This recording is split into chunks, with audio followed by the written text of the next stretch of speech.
Olá, muito boa noite. Começa agora o Consultor Terra Viva, o mercado de ponta a ponta aqui no seu canal, que planta e cria o futuro. E vamos aos nossos destaques desta sexta-feira. Parlamentares votam destaques que alteram a reforma da Previdência. Vamos ver qual é a economia final que fica depois dessas mudanças. O governo cortou pela metade a projeção para o crescimento da economia esse ano. Exportações de carne suína crescem no primeiro semestre de 2019. E um panorama e tendências do mercado de soja e milho com o economista Paulo Molinari, consultor de safras de mercado. E ainda, claro, o fechamento do mercado dos principais produtos do nosso agronegócio. E é por aqui que a gente começa o programa desta sexta-feira. Olha, soja teve um dia muito bom hoje na Bolsa de Chicago, uma alta expressiva de 1,6%, cerca de 14 pontos em relação ao dia de ontem, e fechou a semana com uma alta expressiva de 34 pontos. Então foi uma semana positiva, são 5 sessões consecutivas de alta, de segunda até sexta-feira, preço subindo. O milho subiu mais ainda, 2,3% no dia de hoje. Trigo também com a elevação aqui, ontem subiu mais, hoje subiu mais um pouquinho, 0,3%, e apenas o arroz na Bolsa de Chicago com leve queda de 0,2%. Nova York, algodão caindo 0,6%, café arábica também caiu hoje, 0,3%, não foi diferente o café robusta na Bolsa de Londres, também com perdas de 0,2%, e o açúcar bruto em Nova York também um dia negativo hoje, de 0,6% de queda em relação ao dia de ontem. Suco de laranja em Nova York, um dia positivo, a valorização de 0,8%. Cacau também subiu hoje, 0,5%. E vindo aqui para o Brasil, boi gordo na BMF, na B3, uma queda, de 0,1%.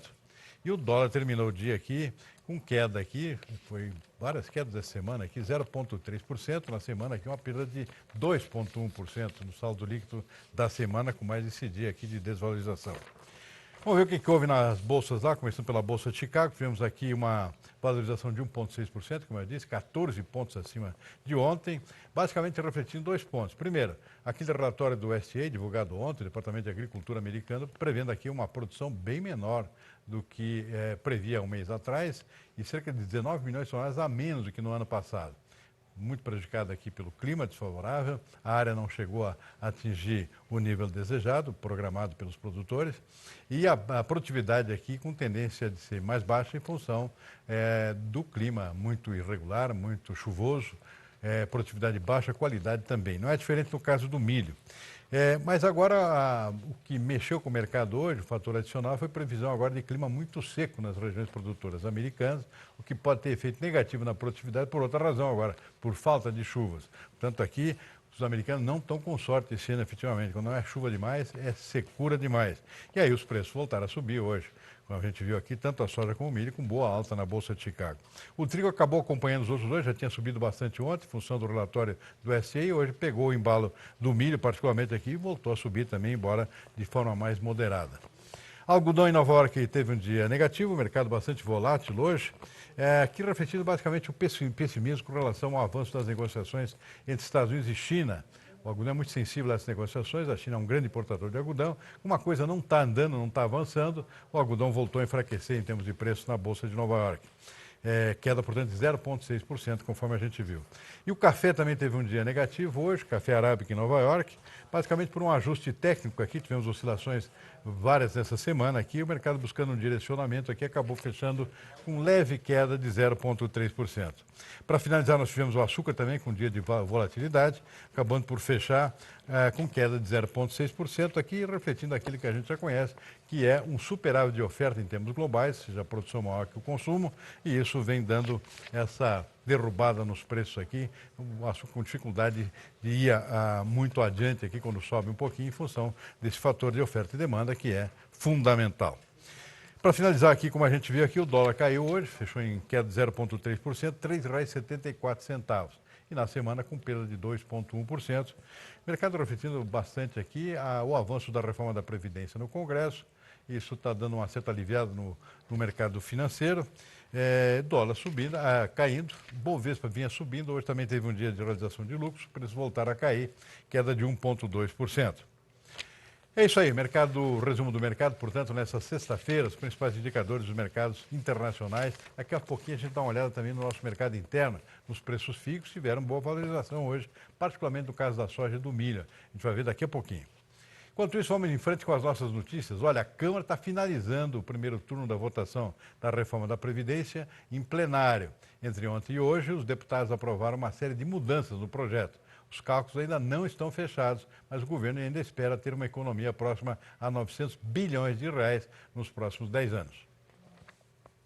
O dia pôde ser resumido em uma frase. E aí destrói-se, vai destruir, nós vamos destruir a reforma da Previdência. Da abertura dos trabalhos às 9 da manhã em diante foi assim. Oposição e centrão tentando suavizar a proposta e governo brigando para segurar ao máximo a economia prevista. Acordos eram fechados na hora de votar os destaques, que são alterações no texto original. Houve quem admitisse que muitos pedidos eram apresentados apenas para jogar para a plateia. Nós não podemos ficar isolados dentro dos partidos de oposição para depois virem nos colocar a pecha que nós estamos favoráveis a um pedágio que nós não estamos. O plenário já fez modificações importantes em relação ao que veio da comissão especial. Policiais federais, rodoviários e agentes penitenciários poderão receber o benefício aos 53 anos, no caso de homens, e 52 de mulheres. Eles também vão se aposentar com o último salário e receber os mesmos aumentos de quem está na ativa.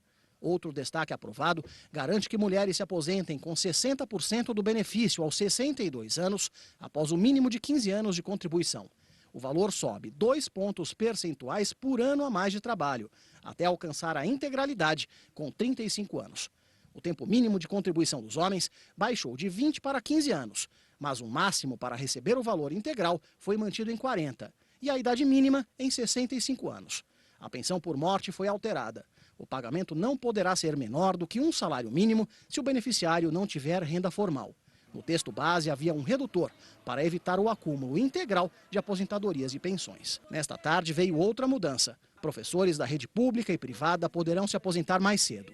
Em vez de 58 anos para homens e 55 para mulheres, ficou 55 para eles e 52 anos para elas. Deputados ainda tentaram apelar ao bom senso da casa. Não importa, meus amigos, o que você pensa do atual governo. O que importa é que o governo está aí e todos nós queremos o bem do povo. Os discursos aqui são lindos, são maravilhosos e ninguém está se furtando em fazer o seu elogio e dirigir a sua palavra ao povo brasileiro. Mas o resultado disso é que vai importar daqui a alguns meses e daqui a alguns anos. Mas o destaque foi aprovado. O governo está fechando as contas para saber quanto a suavização da reforma da Previdência vai custar. Técnicos dizem que vão comemorar se a economia prevista para a próxima década chegar perto de 900 bilhões de reais. A proposta veio aqui para a Câmara com uma previsão mais alta, 1 trilhão e 200 bilhões. O Planalto afirma que a meta fixada pelo ministro Paulo Guedes será alcançada. É que as contas não incluem os 200 bilhões de reais esperados com o pente fino que está sendo feito na Previdência Social para diminuir as fraudes. Outra compensação virá com a emenda já aprovada para centralizar ações contra o INSS na Justiça Federal, o que reduz custos processuais.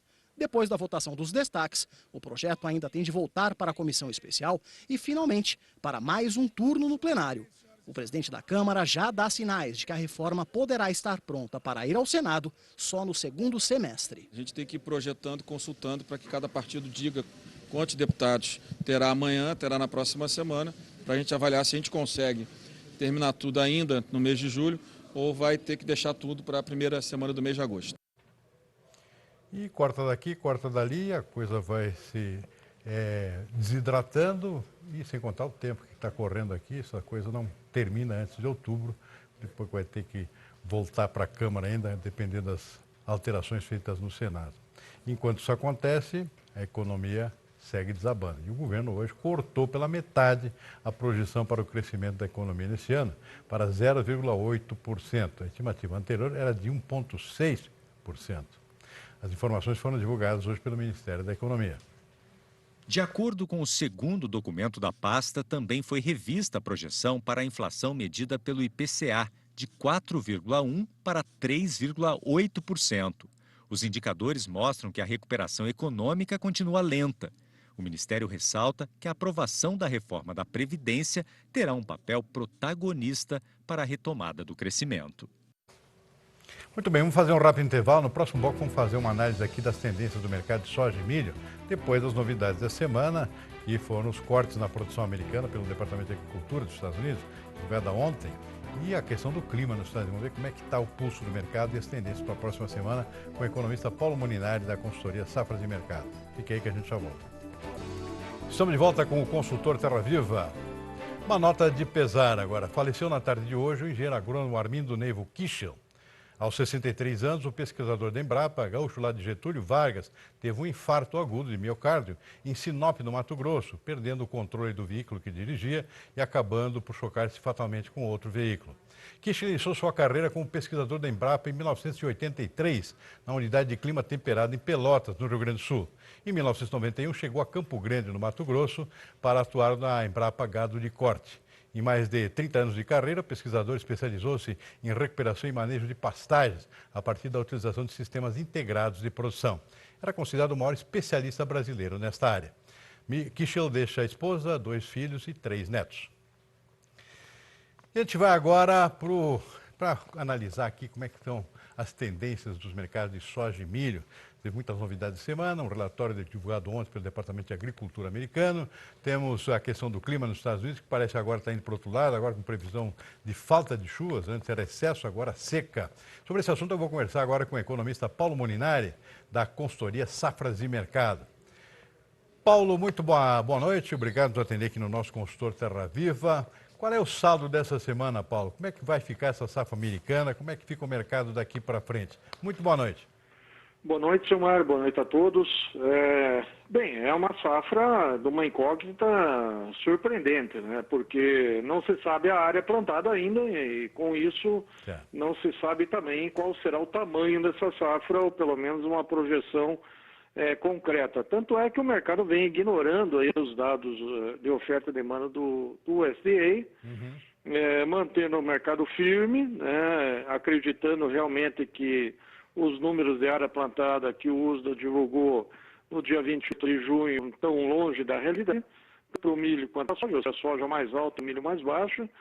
E isso nós só vamos saber no dia 12 de agosto, quando o USDA vai fazer um resurvey, o relevo dessa área plantada, aí, dando uma área mais próxima da firma, e em cima disso vai se projetar amanhã. Agosto vai ser realmente um mês complicado, né? Você tem no meio área, você tem um ajuste da demanda por essa área nova, você tem o crop tour aí das empresas privadas que vão verificar as lavouras e dar o seu diagnóstico sobre como está a safra, né?